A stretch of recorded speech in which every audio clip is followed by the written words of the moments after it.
Afternoon. I am here to read a book with you guys. This book is called Giraffes Can't Dance. Gerald was a tall giraffe whose neck was long and slim, but his knees were awfully crooked and his legs were rather thin. He was very good at standing still and munching shoots off trees, but when he tried to run around, he buckled at the knees.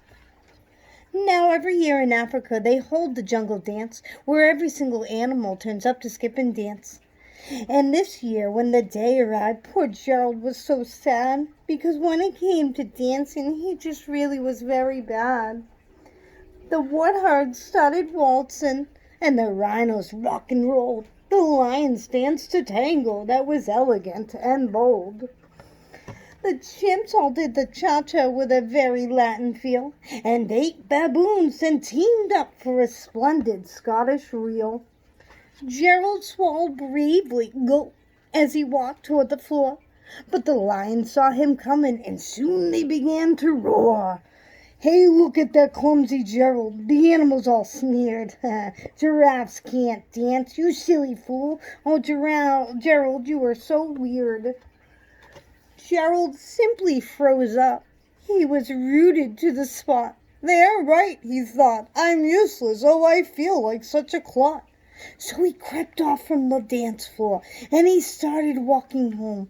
He never felt so sad before, so sad and all alone. Then he found a little clearing. As he looked up at the sky, the moon can be so beautiful. "Ah," he whispered with a sigh. "Excuse me," coughed a cricket, who'd seen Gerald earlier on, "but sometimes when you are different, you just dance to a different song." Listen to the swaying grass and listen to the trees. To me the sweetest music are those branches in the breeze. So imagine that lovely moon is playing just for you.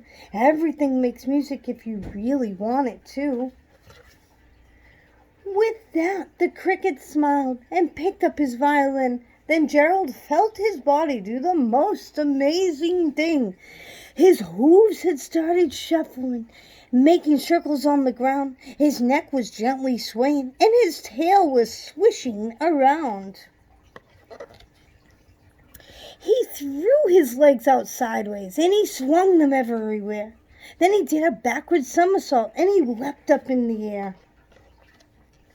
Gerald felt so wonderful. His mouth was open wide. "I'm dancing, yes, I'm dancing," Gerald cried.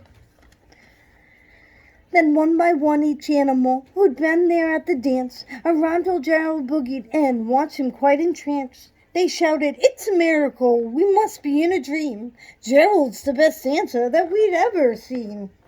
How did you learn to dance like that? Please, Gerald, tell us how."